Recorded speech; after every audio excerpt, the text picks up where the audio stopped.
Assalamu alaikum everyone.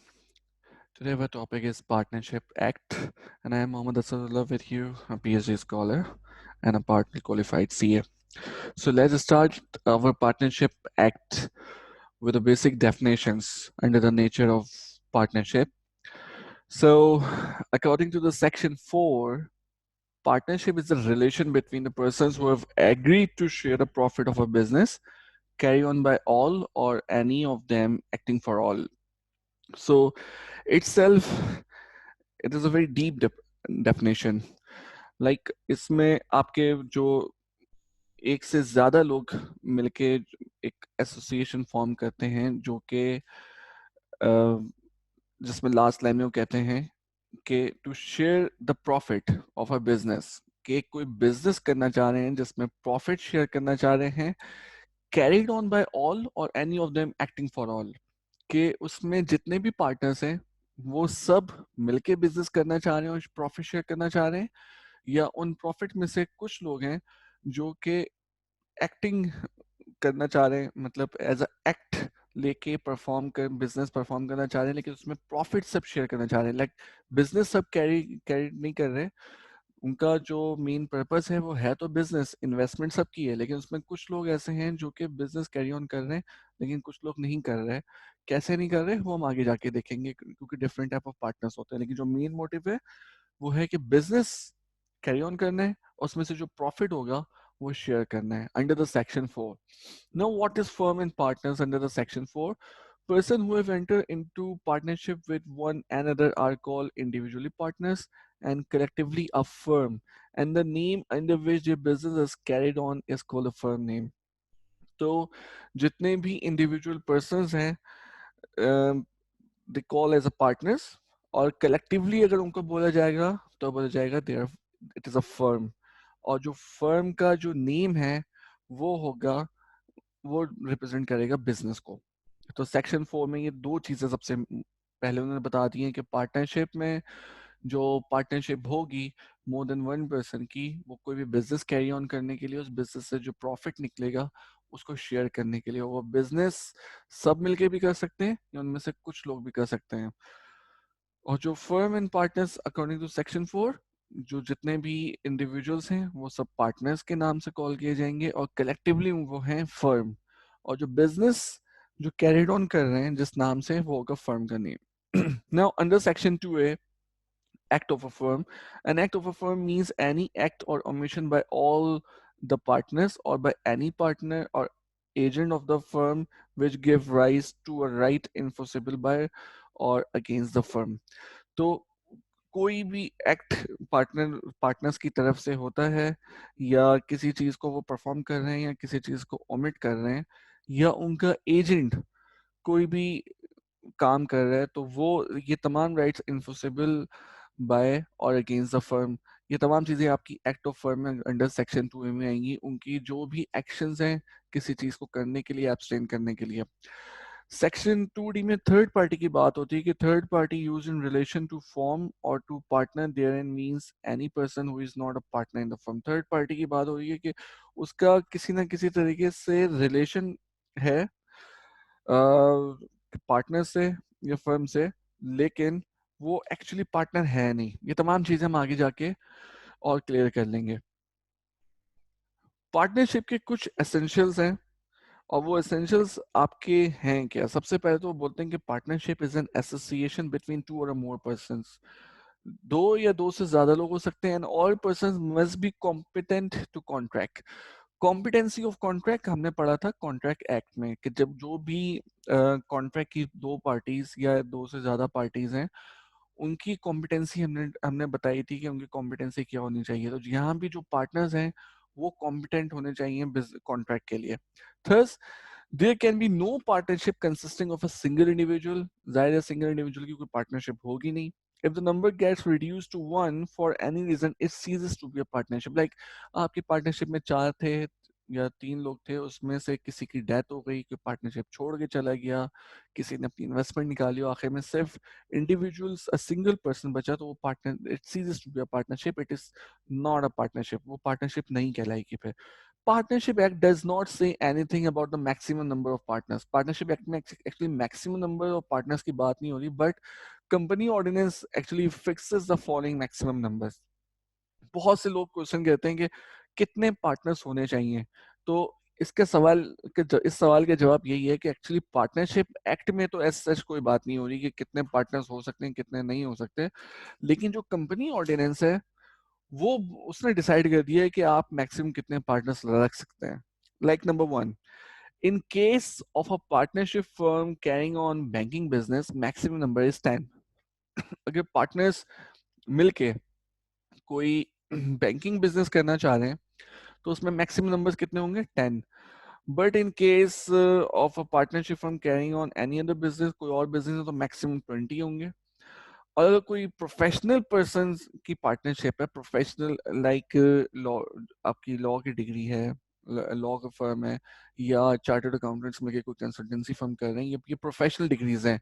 ये और इसके अलावा जितनी भी प्रोफेशनल डिग्रीज हैं तो उसमें जो मैक्सिमम नंबर है वो 20 से थोड़ी ज्यादा हो सकती है. If a number of partner exceeds in 1 and 2, then the partnership firm becomes an illegal association. अगर पार्टनरशिप 1 और 2 में जो बताए हुए नंबर से ज्यादा हो जाएगा तो उसकी जो पार्टनरशिप फर्म है वो इलीगल एसोसिएशन कहलाएगी. अगर इसके एसेंशियल एलिमेंट्स कंटिन्यू करें तो एक और चीज होगी आपकी एग्रीमेंट. तो जितने भी पार्टनर्स हैं वो आपस में एग्रीमेंट करेंगे. So the partnership is a contractual agreement between the partners. वैसे तो इम्प्लाइड भी हो सकती है, लेकिन बेहतर ये है कि वो एक एक्सप्रेस एग्रीमेंट हो. तो जो कॉन्ट्रेक्चुअल एग्रीमेंट होगा वो होना जरूरी है. This agreement may be express, जैसे बताया मैंने आपको, और employed. The written agreement is known as partnership deed. वो जो एग्रीमेंट होगा एक्सप्रेस इन रिटन फॉर्म उसको बोलते हैं पार्टनरशिप डीड, जिसमें आप तमाम रूल्स डिसाइड करते हैं, प्रोटोकॉल डिसाइड करते हैं पार्टनरशिप के. So in Pakistan partnership arises from contract and not from status such as joint family business, operation of law, inheritance और सक्सेशन. तो पार्टनरशिप पाकिस्तान में जो मानी जाती है वो मानी जाती है जो कि कॉन्ट्रैक्ट से बने, ना कि कोई जॉइंट फैमिली बिजनेस हो उसको पार्टनरशिप नहीं बोलेंगे, या इसमें कोई लॉ ऑफ इनहेरिटेंस नहीं लगता कि फादर चले गए तो बेटे बेटे आ गए वहां पे, या सक्सेशन प्लान नहीं है कि मेरे बाद ये करेगा उसके बाद ये करेगा.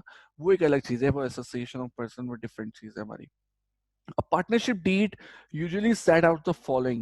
पार्टनरशिप डीड में क्या क्या चीजें होती हैं? नॉर्मली फर्म का नेम होता है, place of principal place of business of the firm, के कहाँ पे ये बिजनेस है, और कहाँ पे एक्चुअली, मतलब अगर आपका लेट सपोज ऑफिस अलग है और आपका जो मैन्युफैक्चरिंग वर्कशॉप है वो अलग है, तो तमाम प्लेसेस आप इसमें बताओगे.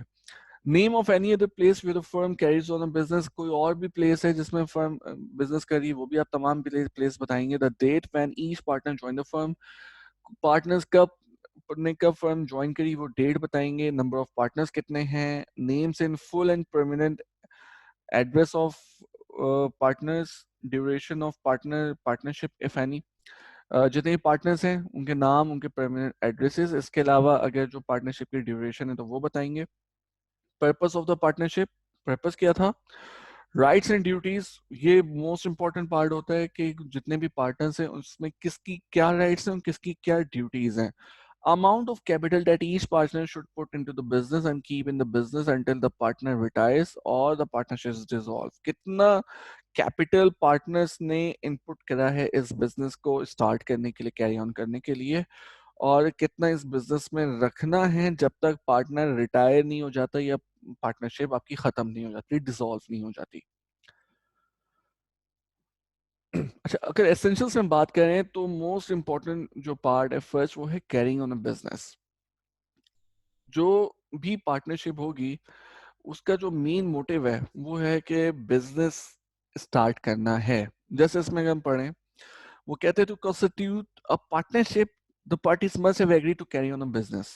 When there is no business to be done, there can be no question of partnership. अगर आप बिजनेस ही नहीं करना चाह रहे तो ये पार्टनरशिप का सवाल ही पैदा नहीं होगा कि आप पार्टनरशिप कर क्यों रहे हो. सो business here includes any lawful trade, occupation and profession. आप ट्रेड कर रहे हो या आपका कोई ऑक्यूपेशन है या प्रोफेशन है, आपने प्रोफेशन एज इन आपने कोई कंसल्टेंसी खोली है, तो इन कोई भी बिजनेस रन करने के लिए आपको पार्टनरशिप अलाउ है. So an agreement to carry on business at a future time does not result in a partnership unless that time arrives and the business is commence. If the purpose is to carry on some charitable work it will not be a partnership. तीन लोग मिल गए हैं और वो सोच रहे हैं कि हम पार्टनरशिप कर लेते हैं कोई भी बिजनेस करने के लिए और नेक्स्ट ईयर करेंगे, तो let's start our partnership. No, according to partnership act जिस दिन वो बिजनेस स्टार्ट होगा तब पार्टनरशिप होगी, उससे पहले आपकी कोई पार्टनरशिप नहीं कहलाएगी. और अगर आपने पार्टनरशिप कर रहे हैं कोई भी ऐसी चैरिटेबल ऑर्गेनाइजेशन के लिए जो चैरिटी जमा करे, no it is not a partnership, it is something different. तो ये भी पार्टनरशिप की डेफिनेशन में नहीं आएगी. सो द फर्स्ट थिंग, अगर आपको पार्टनरशिप करनी है after the agreement, the second most important thing is to make sure कि आप पार्टनरशिप जो करने जा रहे हो is to carry on a business. Now, sharing on profits. The next essential element of partnership is that there must be an objective to make profit. अगर आप partnership कर रहे हो तो मेन मोटिव आपका क्या था? बिजनेस. और बिजनेस क्यों कर रहे हो? क्योंकि जो प्रॉफिट अर्न हो वो आप लेके जा सको, उसमें आपका एक शेयर हो. सो पार्टनरशिप में agree to share profit in any manner they like वो इक्वली भी डिस्ट्रीब्यूट हो सकता है या उनके कैपिटल के हिसाब से डिफर भी हो सकता है ratio wise. The sharing of profit is a prima facie evidence and not a conclusive evidence of partnership. So partners may share equally or in any other proportion, as we discussed before. Further, it is not necessary that the partners should agree to share losses. यहाँ पे ये चीज important है कि यहाँ पे partners को necessary नहीं है कि वो losses share करें. क्यों? जो लिमिटेड लाइबिलिटी कंपनीज होती हैं उसमें तो आपके पास एक लिमिटेड लाइबिलिटी है जिसमें आप उसी के हिसाब से आपको शेयर ऑफ प्रॉफिट मिल रहा होता है, आप लॉस भी शेयर कर रहे हो. लेकिन यहाँ पे ऐसा नहीं है. यहाँ पे आपके कॉन्ट्रैक्ट पे डिपेंड करता है. फर्स्ट एग्रीमेंट जो फर्स्ट पार्ट हमने पढ़ा है उस पर डिपेंड करता है कि आपने क्या डिसाइड करा है. हो सकता है कोई पार्टनर आपने ऐसा लेके आए हो जिससे किसी इन्वेस्टमेंट की आपको जरूरत हो और उसकी इन्वेस्टमेंट के लिए उसको इंड्यूस करने के लिए आपने उसको बोलो कि अगर कल को हम लॉस होता है तो आपको उसमें कंट्रीब्यूट करने की जरूरत नहीं है, we just need your investment. तो इस तरह भी हो सकता है. It must be noted that even through a partner may not share in the loss of the business yet his liability towards outsiders shall be unlimited.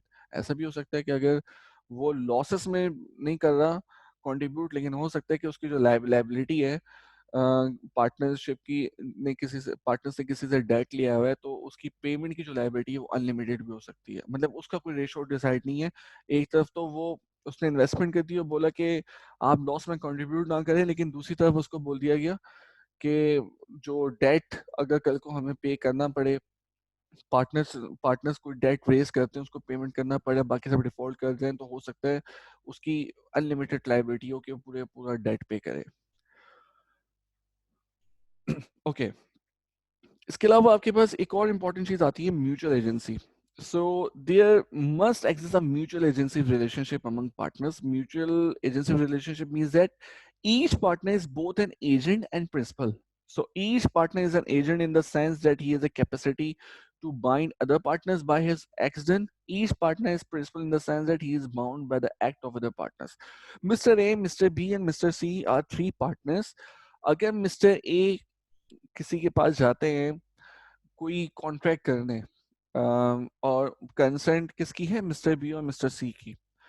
तो mister A जो contract करेंगे तो मिस्टर बी और mister सी भी bound हो जाएंगे उस contract को परफॉर्म करने के लिए, because they are a partners under the partnership act. अब जब ये बाउंड हो जाएंगे पार्टनर्स करने के लिए, तो कॉन्ट्रैक्ट किसने करा था? ए ने. तो ए जब कॉन्ट्रैक्ट करने गया था और बी और सी बैक में थे, उनके कंसर्न लेके गए थे, तो वो एज अ एजेंट बन के गया था बी और सी का कि मैं परफॉर्म करने जा रहा हूँ, तो बी और सी उसके प्रिंसिपल्स बन गए थे. तो यहाँ पे एक म्यूचुअल एजेंसी होती है.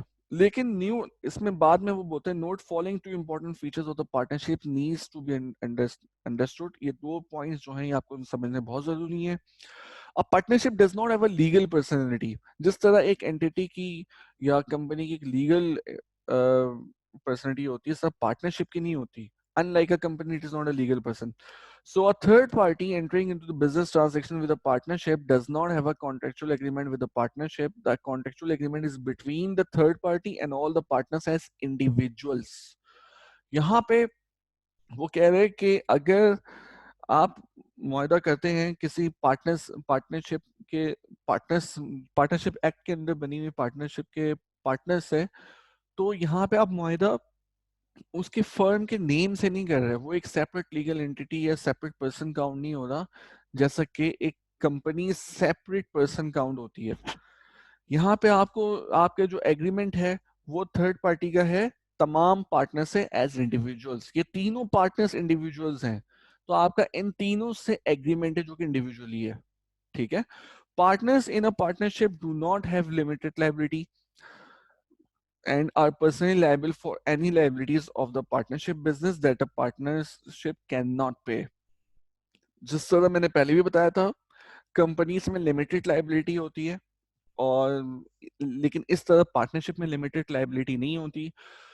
पार्टनरशिप को अगर कोई डेट पे करना है और कुछ पार्टनर्स डेट पे नहीं कर पा रहे, तो बाकी पार्टनर्स को डेट पे करना जरूरी है। वो अलग बात है कि बाद में वो बाकी जो पार्टनर्स पे नहीं कर सके थे उनसे कंपनसेशन लें, अपनी रिम्यूनरेशन है जो उन्होंने पे करा है।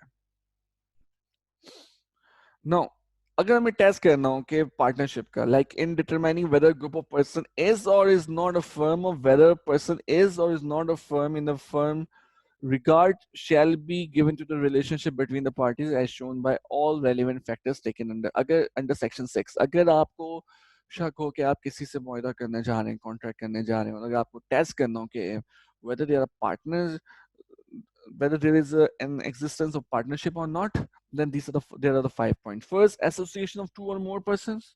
Number two, there should be an agreement. Number third, carrying on a business. Number four, there should be a sharing of profit. And number five is a mutual agency. अगर ये पांचों characteristics present हैं, then it means there is a legal partnership. अगर नहीं है इनमें से कुछ भी, तो फिर आपको उनसे पूछना चाहिए या ये कंफर्म करना चाहिए कि ये इस चीज क्यों नहीं है। ओके, टाइप्स ऑफ पार्टनरशिप पे अगर हम आ जाएं तो हमारे पास actually there are two types of partnership. First one is a partnership at will and second one is a particular partnership. In under the partnership at will, under sections 7 and 43, it has been stated that where no provision is made between the partners for the duration of their partnership or for the determination of their partnership, the partnership is called partnership at will. यहाँ पे actually बात यह है कि जब partnership बनती है, जैसे हमने एग्रीमेंट में देखा था, जिसमें बताया जाता है कि ड्यूरेशन कितनी होनी चाहिए पार्टनरशिप की, तो यहाँ पे अगर ड्यूरेशन डिफाइन नहीं है, it is for infinite time or for undefined time, then we can call it as partnership at will, ठीक है। अनलाइकली अगर वहां पे कोई स्पेसिफिक टाइम डिसाइड है कि हम 1 साल के लिए पार्टनरशिप कर रहे हैं, 2 साल के लिए कर रहे हैं, 6 मंथ्स के लिए कर रहे हैं, फॉर द पार्टिकुलर इस टास्क के लिए कर रहे हैं, फॉर पार्टिकुलर एक्सपेंचर एडवेंचर की वजह से कर रहे हैं, तो उस पार्टनरशिप को हम बोलेंगे पार्टिकुलर पार्टनरशिप, जो कि आपकी सेकंड टाइप है। लेकिन उसके बाद जो एक लास्ट लाइन है वो कहते हैं if the partner decide to continue such a partnership even after the expiry of the specific period or completion of specific venture, then it becomes a partnership at will under section 8 of partnership act. तो हमें क्या पता चला? First, there are two type of partnership, that is partnership at will. Partnership at will आपको कहती है कि आपकी जो पार्टनरशिप है उसका अगर कोई टाइम ऑफ टर्मिनेशन डिसाइड नहीं है, टाइम ऑफ एक्सपायरी डिसाइड नहीं है, डेट ऑफ एक्सपायरी डिसाइड नहीं है, then it can be called as a partnership at will. But if it has been decided और prescribe under the agreement, then it can be called as a particular partnership.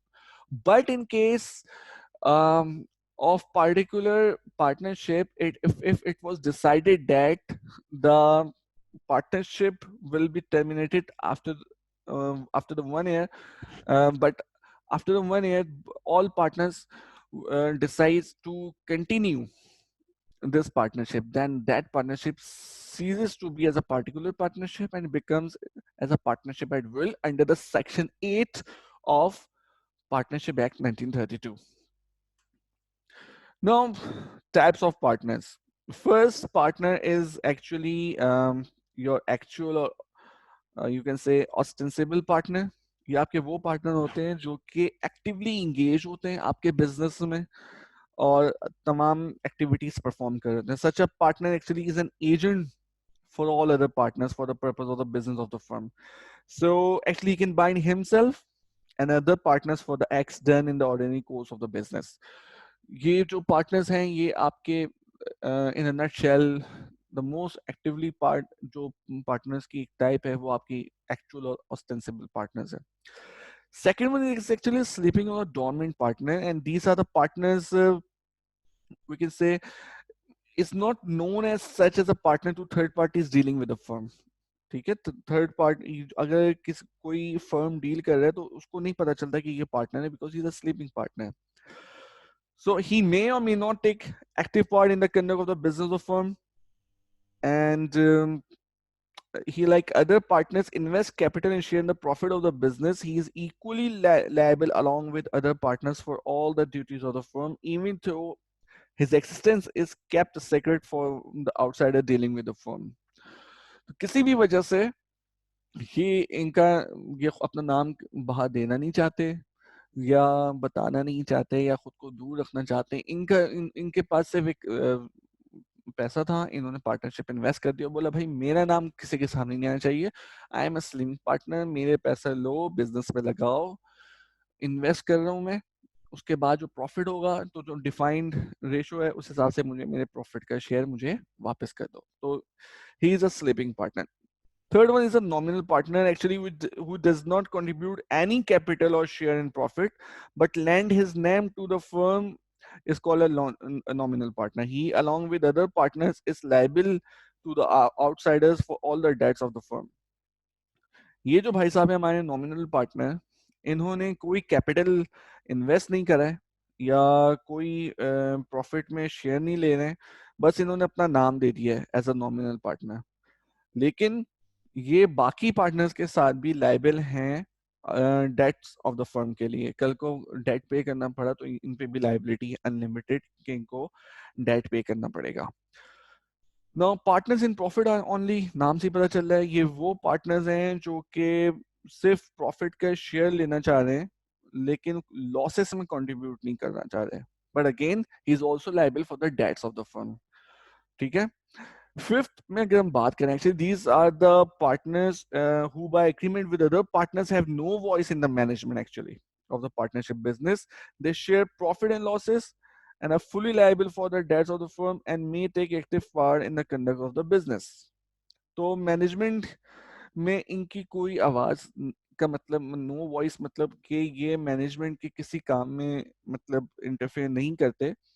ये इनको सिर्फ profit और loss share करने आते हैं और ये भी फुली लायबल होते हैं डेट ऑफ द फर्म के लिए. नाउ पार्टनर्स बाय स्टॉपेल और होल्डिंग आउट. तो when a person holds himself out as a partner, allows others to do it, they are then stopped from denying the character he has assumed and upon the faith of which creditors may be presumed to have acted under section 28(1). ये वो partners हैं जो कि company में ना तो ये partners होते हैं और ना तो इन्होंने कोई कंट्रीब्यूशन करी होती है. इन्होंने सिर्फ एक अपना ये सिर्फ शो कर रहे होते हैं सामने वाले पार्टी को कि मैं एज अ पार्टनर हूँ. But on the other hand, they are liable for the debts of the firm as well. So these are the types of partners under the Partnership Act. Now, relation of partners to one another, and here we will define the duties.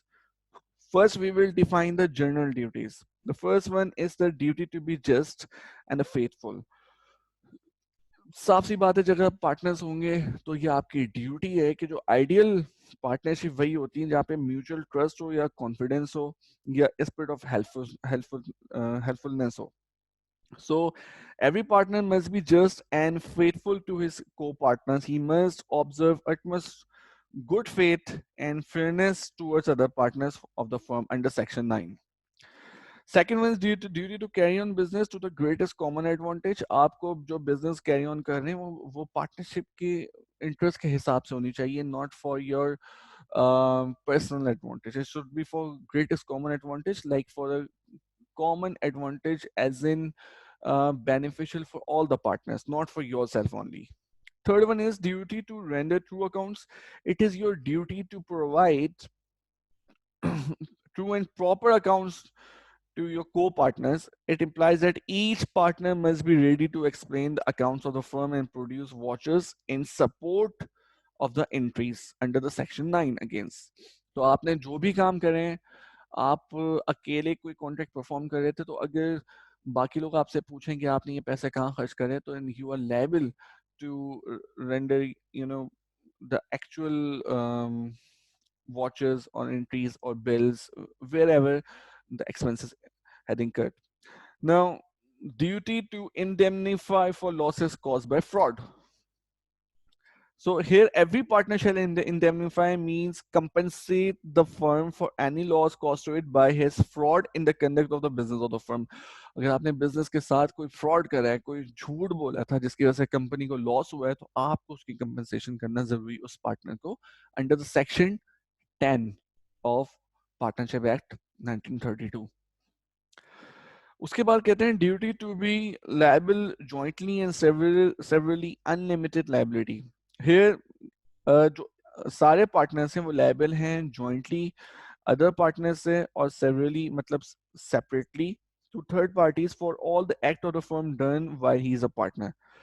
तो जितने भी जो भी act आप done करते हैं, partner done करता है, तो उसकी कुछ लाइबिलिटीज हैं जो कि उसकी कुछ सेपरेटली भी होंगी और कुछ फॉर होल पार्टनरशिप जॉइंटली भी होंगी. तो तमाम जो परफॉर्मेंस है, जो लाइबिलिटी है, उसको डन करना जरूरी है. Number 7, duty to act within authority. अगर आपको कोई अथॉरिटी दी गई है कि ये आपका स्कोप है, इसके अंदर रह के ही आपको परफॉर्मेंस देनी है, तो every partner is bound to act within the scope of his actual और अपरेंट अथॉरिटी. अगर वो अथॉरिटी एक्सीड करता है और फर्म को लॉस होता है, तो वो इंडिविजुअली जितना उस लॉस हुआ है उसकी अथॉरिटी एक्सीड होने की वजह से उसने जो एक्ट करा था, तो वो कंपनसेट करेगा फर्म को. ठीक है. Unless the other partners ratify, या मतलब उसको एक्सेप्ट कर लें कि इससे गलती से हो गया. And it is also under section 19 of the partnership act. And the last general duty is duty in case of emergency. अगर इमरजेंसी है तो आप अपनी अथॉरिटी या स्कोप से भी थोड़ा एक्सीड कर सकते हैं. Let suppose mister A, mister B and mister C are partners, और मिस्टर ए कराची पहुंचे हैं लाहौर से, और उन्होंने कुछ गुड्स रिसीव करे हैं जो उन्होंने बाहर से मंगवाए थे, लेकिन उनको लग रहा है कि लाहौर जाते जाते ये गुड्स खराब हो जाएंगे, तो उनके पास अथॉरिटी नहीं थी सेल करने की without concern of other partners, लेकिन उन्होंने वो तमाम गुड्स कराची में सोल्ड आउट कर दिए in order to save their partner, their firm from the loss. तो this is a duty in case of emergency. इसमें आप थोड़ा एक्सीड कर सकते हैं, लेकिन इसमें एक जस्टिफिकेशन होना जरूरी है. अब अगर मूव करें quality qualified duties of partners. Qualified duties में first duty to attend diligently to his duties. Simple आपकी ड्यूटीज उनको डिलीजेंटली परफॉर्म करें. Duty to contribute to the losses. अगर एग्रीमेंट में कुछ नहीं लिखा हुआ तो आप इक्वली लॉसेस में कंट्रीब्यूट करेंगे. अगर रेशो डिसाइड हुए हैं तो उस हिसाब से डिसाइड करेंगे. It is your qualified duty. Duty to indemnify for wilful neglect. अगर आपकी विलफुल नेग्लेक्ट, अगर आपकी किसी भी नेग्लिजेंस जो कि विलफुल थी उसकी वजह से फर्म को कोई लॉस होता है, तो आपको कंपनसेट करना जरूरी है अपनी फर्म को. Duty to use firm's property exclusively for the firm. अगर आप फर्म की कोई प्रॉपर्टी है तो आप उसको सिर्फ और सिर्फ अपने बिजनेस पर्पस के लिए यूज करेंगे, not for the private purpose. Duty to account for personal profits drive. अगर आपने पार्टनरशिप के अंदर रहते हुए एज अ पार्टनर कोई पर्सनल प्रॉफिट या पर्सनल बेनिफिट अर्न करा है, ठीक है, तो वो भी आप फर्म के लिए आप अकाउंटेबल हैं फर्म को पे करने के लिए. Duty not to compete with the business of the firm.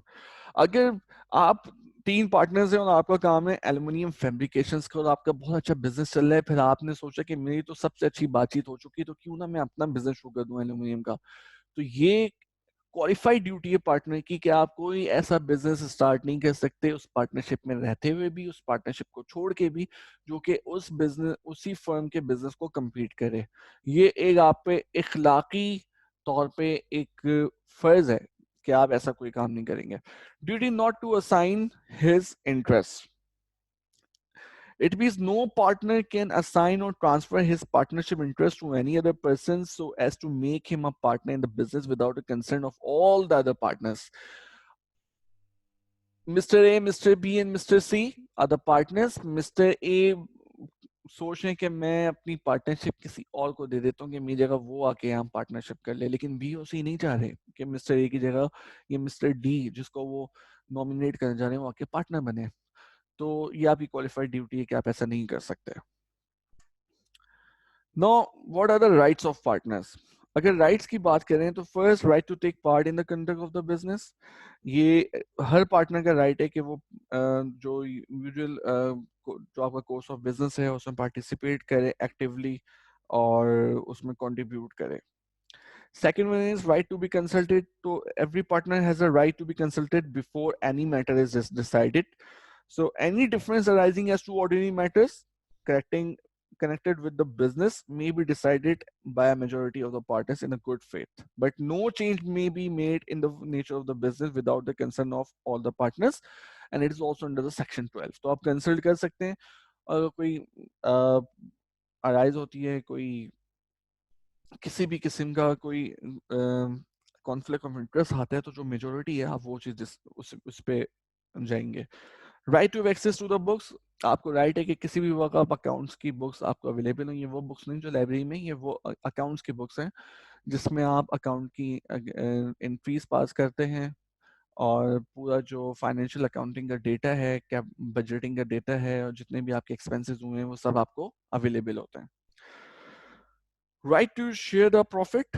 जाहिर है हमारा मोटिव क्या है पार्टनरशिप का कि बिजनेस हो, बिजनेस में प्रॉफिट अर्न करे, उसमें आप शेयर्स लें according to the prescribe ratio. Right to interest on capital. अगर अच्छा इसमें देखिए no partner is allowed to receive any interest on capital as a general rule because a partner actually is not a creditor. सही है, तो आपने investment की उसमें हम इंटरेस्ट नहीं ले सकते. So interest on capital is allow only when agree among the partners. अगर पार्टनर्स डिसाइड कर लें कि ठीक है इनकी जो इन्वेस्टमेंट है तो इसमें इनको इन्वेस्टमेंट में इतने % इंटरेस्ट पे कर दिया जाएगा तो सही है, अदरवाइज नहीं हो सकता. इसके अलावा अगर वो इंटरेस्ट ले रहा है तो ये इंटरेस्ट अलग होगा और वो प्रॉफिट जो उसको मिल रहा है वो अलग होगा. ठीक है, दोनों चीजें अलग हैं. उसको प्रॉफिट में भी शेयर मिलेगा, उसको अपनी इन्वेस्टमेंट में जो इन्वेस्टमेंट का जो रिटर्न मिल रहा है इंटरेस्ट की शक्ल में वो अलग मिलेगा. Now right to interest on advances. इसमें सेक्शन 13 आपको कहता है कि अगर कोई पार्टनर जो है वो बिजनेस के पर्पस के लिए कोई ऐसी पेमेंट करता है एडवांस में जो कि उसके कैपिटल से ज्यादा है सब्सक्राइब करने के लिए, मतलब वो बिजनेस के में इन्वेस्ट कर रहा है, उसका जो कैपिटल था वो 10 मिलियन था लेकिन उसने 1 मिलियन और बिजनेस में लगा दिया, तो वो he is entitled actually to interest on it at the rate of 6% per annum or as agreed upon. तो उसने अपने एग्रीड कैपिटल से जितने ज्यादा इन्वेस्टमेंट करी है उसमें उसको 6% इंटरेस्ट मिलेगा या जितना भी डिसाइड होगा. And it is also under the section 13. Right to indemnity. अगर किसी ने जाहिर कंपनी के डेट पे कर दिए, जैसे बाकी लॉ से आपने डेट लिया था, आपकी पार्टनर्स ने सबने मिलके 10 पार्टनर थे, डेट पे करना था सबको 2-2 लाख रुपए. 5 नहीं कर सके, 5 के पास पैसे थे लेकिन उसमें एक ने बाकी 5 के भी पे कर दिए, 12 लाख रुपए पे कर दिए. तो वो 10 लाख रुपए जो 5 ने नहीं पे किए तो he has a right to indemnity. वो पांचों पार्टनर्स कल को उसको इंडेमनीफाई करेंगे, कंपनसेट करेंगे तमाम चीजों से. Right to retire. Our partner has a right to retire with the consent of all the partners. Consent होना जरूरी है बाकी पार्टनर्स की on in according with N express agreement between the parties. या तो आपने एग्रीमेंट में लिखा हो कि मैं इतने ऐसे बार रिटायर हो जाऊंगा, या तो where the partnership is at will by giving notice in writing to all the other partners of his intention to retire under the section 32. या तो अगर पार्टनरशिप एट विल है उसमें तो डिसाइड ही कर लेते हैं आप. ये केस वो केस है कि जैसे आपके पार्टनर्स हैं 10 पार्टनर्स हैं और ये पार्टनरशिप एट विल है, ठीक है, लेकिन पार्टनरशिप एट विल में कोई भी एक्सपायरी डेट नहीं होती. तो उसमें आपने आप रिटायर होना चाह रहे हैं तो आप अंडर सेक्शन 32 नोटिस देंगे कि मैं रिटायर होना चाह रहा हूँ, लेकिन अगेन इसमें सब पार्टनर्स की कंसेंट होगी तो फिर आप रिटायर होंगे। इसके अलावा है आपके पास right of outgoing partners to share in the subsequent profit. अगर कोई पार्टनर है जो डेथ हो गई है या एक्सपल्जन हो गया, इंसॉल्वेंसी हो गई है, कोई भी उसको इशू हो गया है, तो उसके जो लीगल रिप्रेजेंटेटिव्स हैं डिसीज पार्टनर के, उनके पास ऑप्शन होगा कि या तो वो शेयर्स ऑफ द प्रॉफिट जो है वो उसमें से लेते रहें, और या तो इंटरेस्ट ले लें एट द 6% जितने भी उसकी इन्वेस्टमेंट उस फर्म में लगी हुई है।